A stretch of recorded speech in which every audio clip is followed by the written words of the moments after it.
ভারতের এই ধরনের অপপ্রচার কিংবা তাদের সমস্ত ষড়যন্ত্র যদি আমাদের রুখে দিতে হয়, জাতীয় ঐক্যের প্রয়োজন আমরা সবচেয়ে বেশি অনুভব করেছি এবং সেই লক্ষ্যে আমরা দেখেছি প্রধান উপদেষ্টা তিনি সব রাজনৈতিক দলের সাথে আলোচনাও করেছেন।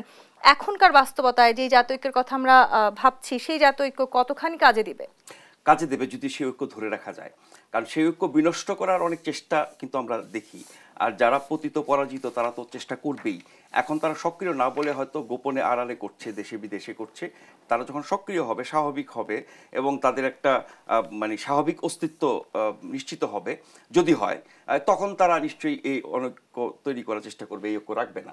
আবার যাদের মধ্যে আমরা ঐক্য দেখছি তাদের মধ্যে নানা রকমের প্রশ্ন, মতভেদ থাকতে পারে, দ্বিমত থাকতে পারে, কিন্তু জাতীয় স্বার্থে ঐক্যটা যেটা হয়েছে এটা থাকা দরকার। এবং আমি এর আগে অনেকবার যখনই ভারতের বিষয় এসেছে আমি বলেছি যে ভারতের অন্যায় রুখে দেওয়া, ভারতের কাছ থেকে বাংলাদেশকে রক্ষা করা, বাংলাদেশের স্বার্থ মর্যাদা সবকিছু নিশ্চিত করার জন্য জাতীয় ঐক্যের বিকল্প নাই। এবং রাজনৈতিক দলগুলো বারবার বলার চেষ্টা করছে কি রাজনৈতিক দলই পারবে শুধু এই ষড়যন্ত্র রুখে দিতে। এই জাতীয় ঐক্য না হলে পরে কিভাবে ষড়যন্ত্র রুখে দেওয়া হবে? আমরা কি এত বছর 16 কেন আরো পিছনে যান আপনি, যে ভারতের ব্যাপারে বাংলাদেশের জাতীয় ঐক্য এখন 16 কোটি 18 কোটি মানুষের সবার ঐক্য তো হবে না। তাদের যারা প্রতিনিধিত্ব করেন রাজনৈতিক দল, বিভিন্ন সামাজিক সংগঠন, নাগরিক সমাজ, বিভিন্ন পেশাজীবী সমাজ, এরকম বড় বড় গ্রুপ ধরে ধরে আমরা যদি একটা জায়গায় আসতে পারি তাহলে বলতে পারি ঐক্য।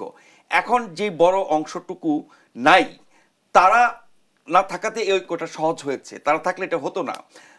যেমন ধরেন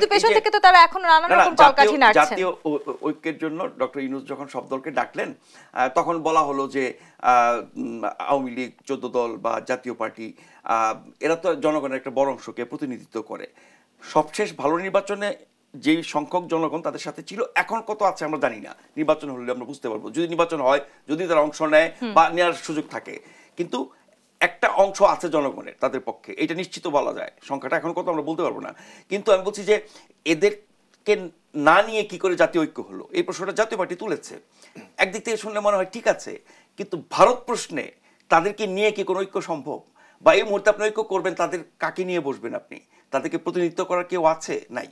তো ফলে এই অংশ এখন অ্যাবসেন্ট বলেই এই ঐক্যটা সম্ভব হয়েছে। ভারতের প্রসঙ্গে আসলে যারা তাদেরকে প্রশ্রয় দিয়েছে, প্রেজেন্ট হয় তাহলে ঐক্য হবে না। ফলে ভারত প্রশ্নে এই ঐক্য দরকার আছে। ধরে নিলাম যে ভারতপন্থী কিছু মানুষ বাংলাদেশে আছে, দল আছে, নেতা আছে বা বিভিন্ন শ্রেণী পেশার মানুষ আছে, এদেরকে আমরা ভারতের পক্ষে রেখে ঐক্যটা করতে হবে। মানে এরাও ভারতের আর ভারত তো ভারতেরই, সেভাবে ঐক্যটা হতে পারে বা যেটা এখন হয়েছে এটাকে ধরে রাখা যেতে পারে।